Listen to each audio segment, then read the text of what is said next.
స్వచ్ఛమైన నాణ్యమైన గౌదర్పార్ పూజా ఉత్పత్తులు www.gaudarpar.com ద్వారా ఆన్లైన్ లో ఆర్డర్ చేయండి. మీ ఇంటిని దేవాలయంగా మార్చుకోండి. నమస్తే రమ్మగారు. నమస్తే జయ. రమ్మగారు, పిల్లలకి స్టోరీలు చెప్పేటప్పుడు అనగనగా ఒక ఊరుంది, ఒక ఊర్లో పేదరాశి పెద్దమ్మ ఉంది అని ఒక స్టోరీ చెప్తూ ఉంటాం. అసలు ఈ పేదరాశి పెద్దమ్మ ఈ వర్షన్ ఎలా వచ్చింది, మీకు అసలు ఐడియా ఉందా? పెద్ద ఐడియా లేదు, నాకు కూడా కథలే తెలుసు. పేదరాశి పెద్దమ్మ అంటే ఇప్పుడు పేద రాశి పెద్దమ్మ, పేద రాశి అంటే చాలా బీదది అనే అర్థం వచ్చేలాగా వినపడుతుంది. ఓ మరి అంతే కదా, పేద రాశి. ఓకే. అయితే ఈవిడ చాలా బీదది, కానీ ఆవిడ మంచిది. అయితే ఈవిడ ఏంటంటే చుట్టుపక్కల ఆ పై ఊళ్ళ నుంచి ఆ ఊళ్ళ నుంచి ఈ ఊళ్ళ నుంచి వచ్చే జనాలు, ఇవన్నీ పాతకాలపు కథలు కదా. ఇప్పుడు ఊళ్ళలో అరుగులు ఉంటాయి జయ, ఇళ్ళకి పల్లెటూళ్ళలో రచ్చబండలే కాదు, రచ్చబండ కాదు, ఇంటికి కూడా వాకిట్లో పెద్ద అరుగు చిన్న అరుగు 2 అరుగులు ఉంటాయి.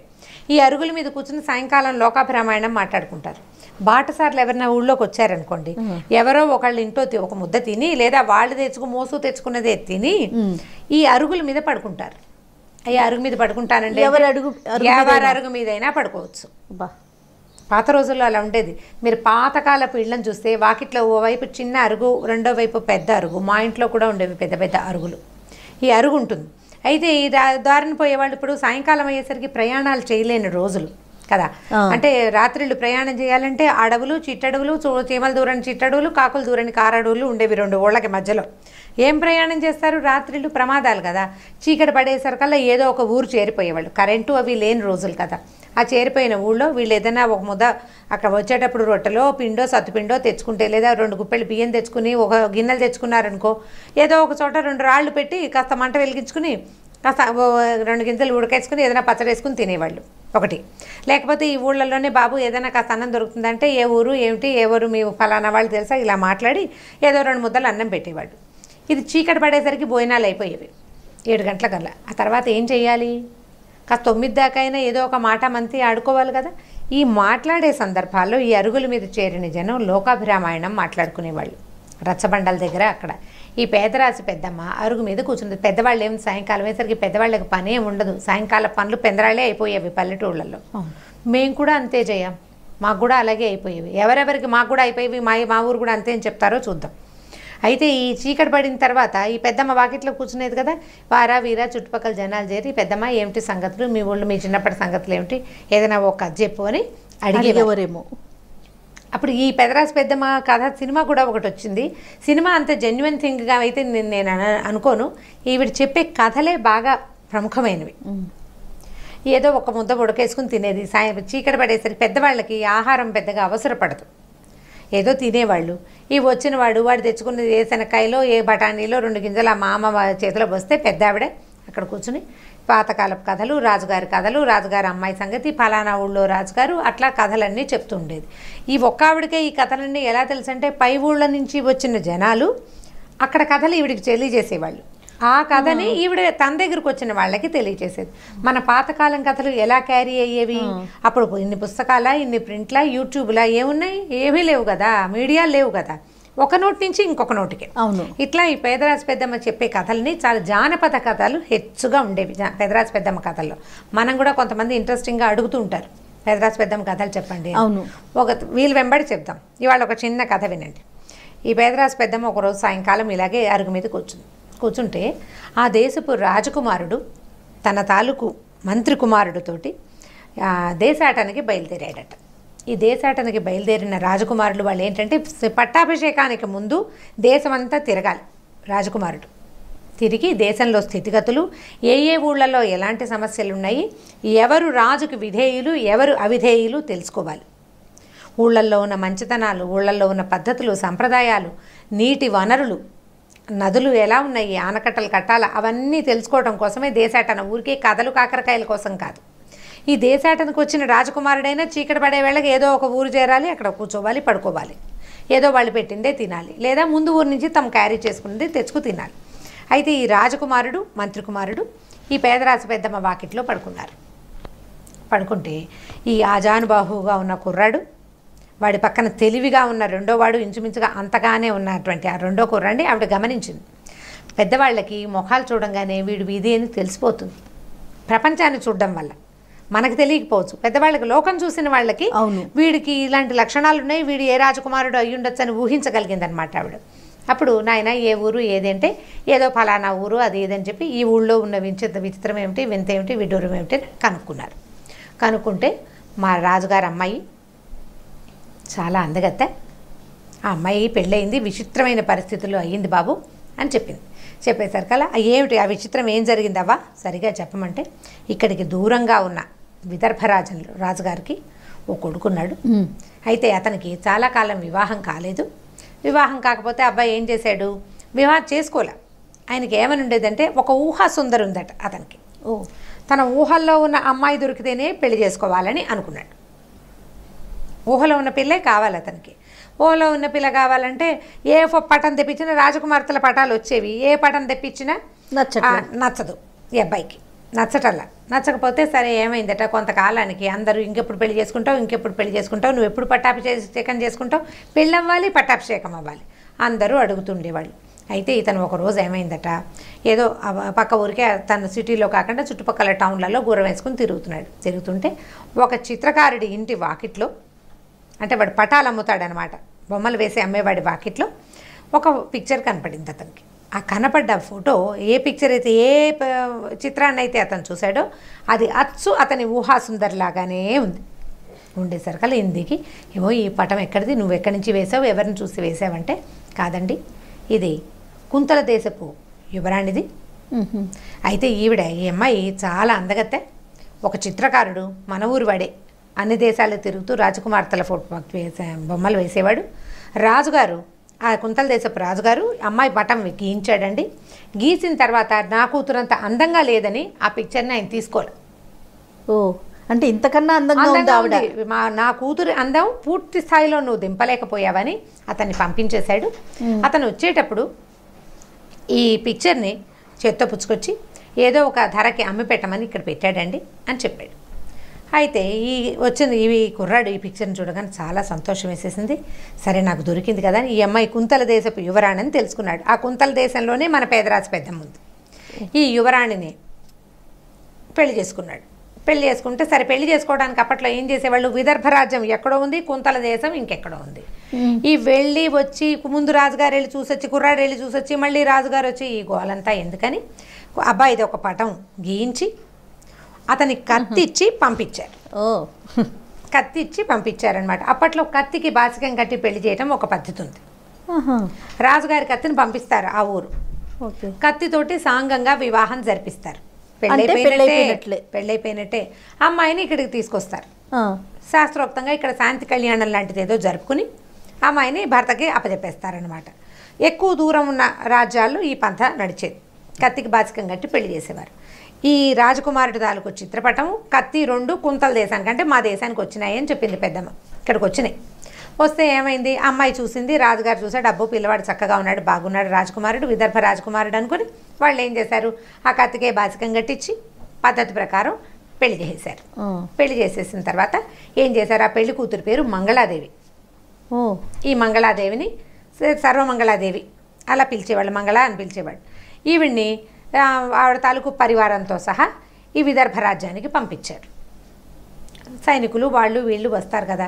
ఈ ఒక 5-10-15 రోజులు పట్టింది. ఇంకొక కొద్ది గంటల్లో వాళ్ళు ఊరు చేరతారనగా ఈ రాజకుమారుడు ఆగలేకపోయాడు. తన ఊహాసుందరిని చూసేయాలన్న ఉత్సాహంతో ఏం చేశాడు, అక్కడికి వాళ్ళు ఎక్కడైతే ముందు సాయంకాలపు విడిది చేశారో ఒక చోట విడిది చేసి మర్నాడు పొద్దున బయలుదేరి రావాలి కదా. ఎక్కడ వాళ్ళు విడిది చేస్తారో అవన్నీ ప్లాన్ ప్రకారమే కదా జరుగుతాయి. ఈ అబ్బాయి ఏం చేశాడంటే, రాజకుమారుడు భార్యను చూడడం కోసం గుర్రం వేసుకుని అక్కడికి పరిగెత్తుకుంటూ వెళ్ళిపోయాడు. వెళ్ళిపోతే ఏమైంది, ఈవిడేమో లోపల అంతఃపురంలో వాళ్ళకి ఏదో డేరా కట్టారు, ఆవిడ లోపల ఉంది. ఈవిడేం చేశాడు, చుట్టుపక్కల ఉన్న సైనికుల్లో ఒక సైనికుడిని పట్టుకున్నాడు. ఏమోయ్ మీ రాజకుమార్తె చాలా అందగత్తెటు కదా, నేను ఆవిడ చూడడానికే వచ్చాను, ఏది చూపించవా అని అడిగాడు. అడిగేసరికల్లా వాడేం చేశాడు, వాడు కొంచెం కొంటెతనానికి, వాడు కొంచెం అల్లరివాడనమాట సైనికుడు. గుంపుగా వస్తున్నటువంటి చిలకత్తెల్లో కాస్త గైరుగా కొంచెం నగలు పెట్టుకుని ఉన్న అమ్మాయిని, అదిగో ఆవిడే సర్వమంగళాదేవి అని చూపించాడు. చూపించేసరికి ఈయన తెల్లబోయాడు. ఇదేమిటి, ఈ అమ్మాయి ఇంత సన్నగా ఉంది, ఇంత పొడుగ్గా ఉంది, నేను చూసిన పిక్చర్ ఏమో ఇంకోటి, ఈ అమ్మాయి ఇలాగుందని అతను చాలా దిగులు పడిపోయాడు. ఇప్పుడు పనిమాల కత్తి పంపించి పెళ్లి చేసుకున్నామా, కాదంటే ఇట్లా కుదరదు. అయ్యో నా ఊహా సుందరిని పెళ్లి చేసుకోలేకపోయానని చాలా దిగులతోటి అతను కాస్త వెనక్కి వెళ్ళిపోయాడు, ఇంటికి వెళ్ళిపోయాడు. తెల్లవారేసరికల్లా రాజకుమార్తె అత్తవారిల్లు చేరిపోయింది. ఇల్లు చేరిపోతే ఈయన ఏం చేశాడు, ఈ రాజకుమారుడు మధ్యాహ్నం సాయంకాలం అయ్యేదాకా ఈ అమ్మాయిని చూడడానికి రాకుండా సాయంకాలం నేను వస్తున్నాను, దీపాలన్నీ ఆర్పేయండి, దీపాలు వెలిగించద్దు, రేపు పగటిపూట రాజకుమార్తె నా కంటపడ్డానికి వీల్లేదు అని శాసనం చేశాడు. ఆయన చీకట్లో వచ్చేవాడు, చీకట్లో భోజనం చేసేవాడు, చీకట్లోనే భార్యతోటి స్పెండ్ చేసి వెళ్ళిపోయేవాడు. పగలు ఎప్పుడూ భార్యను చూసేవాడు కాదు. ఎందుకంటే ఊహాసుందరిని పెళ్లి చేసుకోలేకపోయాను, ఆల్రెడీ చేసుకున్న పెళ్లతో ఎలాగోలాగా ఈ అమ్మాయితోటి కాపురం చేయాలి, ఎందుకంటే కత్తి పంపించి ఇంకో రాజకుమార్తెను తెప్పించాము, ఇప్పుడు కాదు కూడదంటే రాజ్యాల పాట పోతుంది, వాళ్ళు అవమానపడతారు, అది చేయకూడని తప్పుగా భావించి భార్యని చూడకుండా మేనేజ్ చేసుకునేవాడు. ఇలా జరిగింది. అయితే కొంతకాలం అయిన తర్వాత ఈ అమ్మాయట ఏం చేయాలో తెలియక, ఏమిటి ఇతను రాత్రిపూట తప్పిస్తే పగటిపూట నాతో మాట్లాడు, నన్ను చూడ్డు, నేను ఏం చేయాలి అని చాలా మదన పడితే వాళ్ళు ఏం చేశారట, ఈ పేదరాశి పెద్దమ్మకి కబురు చేశారు. అమ్మాయి అంచెల ద్వారా పేదరాశి పెద్దమ్మ కబురు చేసి, నా పరిస్థితి ఇలా ఉంది, నాకు ఏం చేయాలో తెలియటం లేదు, నాకు నువ్వు సహాయం చేయమంటే పేదరాశి పెద్దమ్మని రెండు గుర్రాలు పుంచిన ఒక బండి ఎక్కించి ఆ అమ్మాయి దగ్గరికి పంపించారు. ఈ ఊరు వచ్చింది ఆవిడ. వస్తే పేదరాశి పెద్దమ్మ ఏమందంటే, ఇతను పగలు చూడట్లేదు అంటే ఏదో ఉంది కారణం, కావాలని చేసుకున్నాడు, ఈ అమ్మాయే కావాలని చేసుకున్నాడు కదా, ఏదో కారణం ఉందమ్మా, అసలు పగటిపూట అతను ఎక్కడుంటాడో కనుక్కుంటానని ఒక ముసలి దాది సహాయంతో ఈ రాజకుమారుడు ఎక్కడుంటాడంటే అతను ఎప్పుడు గోశాలలో స్పెండ్ చేస్తాడు, ఆయనకి గోవులంటే ఇష్టం. ఓహో, సరే ఏం చేశారు, ఈ రాజకుమార్తెని 2-3 రోజులు గమనించారు, ఈ అబ్బాయి ఇక్కడ ఉంటాడని. ఈ పెదరాశి పెద్దమ్మ ఏం చేసిందట, ఈ రాజకుమార్తెని, అమ్మాయి ఈ మంచి అలంకారం అంతా తీసేయమ్మా రాజకుమారి, నువ్వు తేలిగ్గా మామూలు దాసి వాళ్ళు మామూలుగా వేసుకున్నట్టుగా బట్టలు వేసుకోమని చెప్పింది. సరే తీసుకెళ్ళి ఆ గోశాలకి తీసుకెళ్ళేసరికల్లా ఆ గోశాలలో ఈ రాజకుమార్తె ఇద్దరు ఎదురుపడేసరికి నిర్ఘాంతిపోయాడు. ఇదేంటి, నా ఊహాసుందరి ఇక్కడికి వచ్చేసింది, ఎలా వచ్చేసింది ఇక్కడికని చాలా ఆశ్చర్యం వేసింది అనమాట. ఆశ్చర్యం వేస్తే ఈ పేదరాజు పెద్దమ్మ ముసలి దాది ఇద్దరు ఉన్నారు కదా, బాబు మా అమ్మాయికి ఒంట్లో బాగుండలేదు, పచ్చి పాలు ఆవు నుంచి డైరెక్ట్గా తీసుకోమన్నాడు వైద్యుడు, అందుకోసం తీసుకొచ్చా, మీ దగ్గర బోర్డు గోవులు ఉన్నాయి కదా, కాస్త వైద్యం చేయిస్తే మా పిల్లకి అనారోగ్యం తగ్గుతుంది బాబు, వేడి చేసింది అని చెప్పేసరికల్లా సరే ఏం చేశాడు, ఆయన అమ్మాయి మీద నుంచి కన్ను మరలటం లేదు, అతనికి చూపు మరల్చుకోలేకపోతున్నాడు, చాలా ఇదిగా ఉంది, అంటే ఎక్సైటింగ్గా ఉంది, ఏం చేయాలో తెలియటం లేదు. మా మనవరాలు అనేసరికల్లా ఈ ముసలి దాది మనవరాలు అన్న ఊహాసుందరి కుంతల రాజకుమార్తె అనుకున్నానే, కుంతల రాజు కూతురు అవ్వాల్సిన అమ్మాయి ఇలా ఉండటం ఏమిటి, అతనికి ఏం చేయాలో తెలియలేదు. సరే ఏం చేశాడు, అలాగే ఆ వంక ప్రేమగా చూస్తూ ఈ వైద్యం చేయించాడు, ఆవు పాలు పితికి ఆ అమ్మాయి చేతికిచ్చి ఏం చెప్పాడంటే ప్రీతిగా, మరి ఇలాంటి వైద్యాలు 40 రోజులు చేయాలి కదా, కాబట్టి రోజురా నేనే స్వయంగా నీకు పాలు పితికించిస్తానని చెప్పాడు.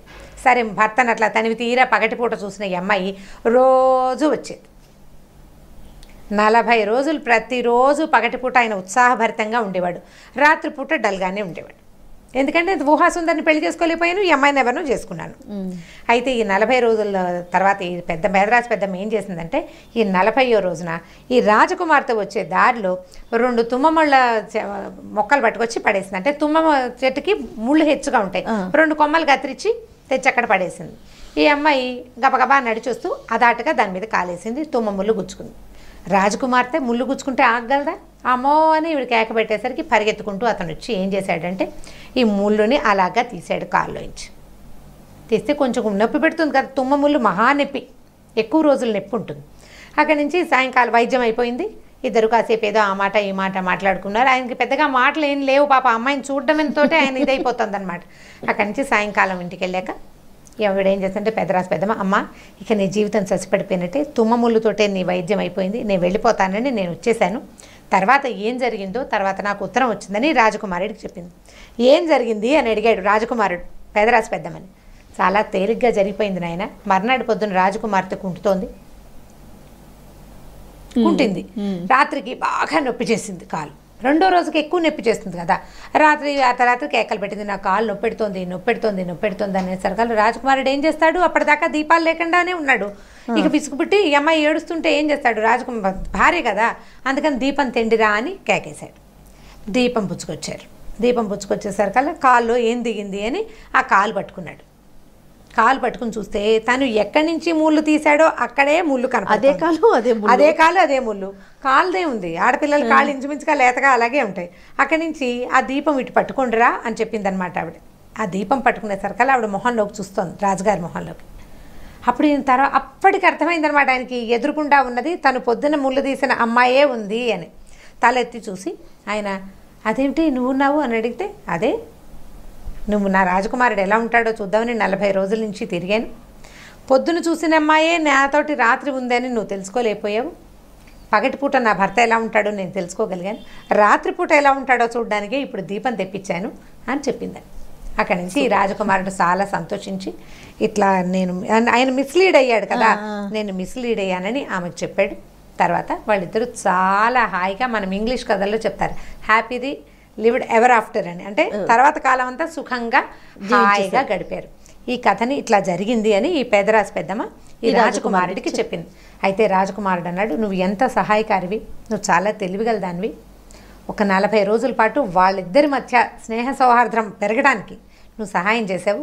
ఆ తర్వాత ఇప్పుడు ఆమె అందగత్యాన్ని తెలుసుకుంటే ఒక విషయం, అంటే ఇప్పుడు ఆమె భార్య సౌందర్యవతి అని ప్రీతి చెందటం కాకుండా 40 రోజుల పాటు ఆమెతో రెగ్యులర్గా రోజువారీ కలుస్తూ ఆమె పైన ఇంకా ప్రీతిని, అతని స్వభావం పట్ల ఆ అమ్మాయికి ప్రీతిని కలగజేసింది అనమాట ఈవిడ.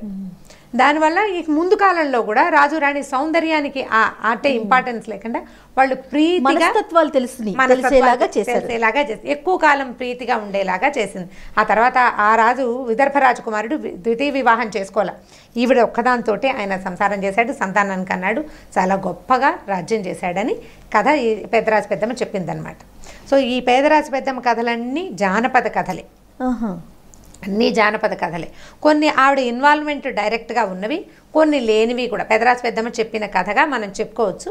కొన్ని కథలు ఏమైనా వీలు వెంబడి మళ్ళీ చెప్తాం. ఓకే రమ్మగారు, స్టోరీ కూడా చాలా ఇంట్రెస్టింగ్ గా అనిపిస్తుంది. బహుశా ఇది తల్లులకి, మదర్స్ కి, పిల్లలకి చెప్పొచ్చు కదా, దీని బ్రీఫ్ గా పిల్లలకి చెప్పుకోవచ్చు. అదే మన వర్షన్ లో మార్చుకుని చెప్పుకోవచ్చు బహుశా. ఓకే రమ్మగారు, నమస్తే అండి. నమస్తే.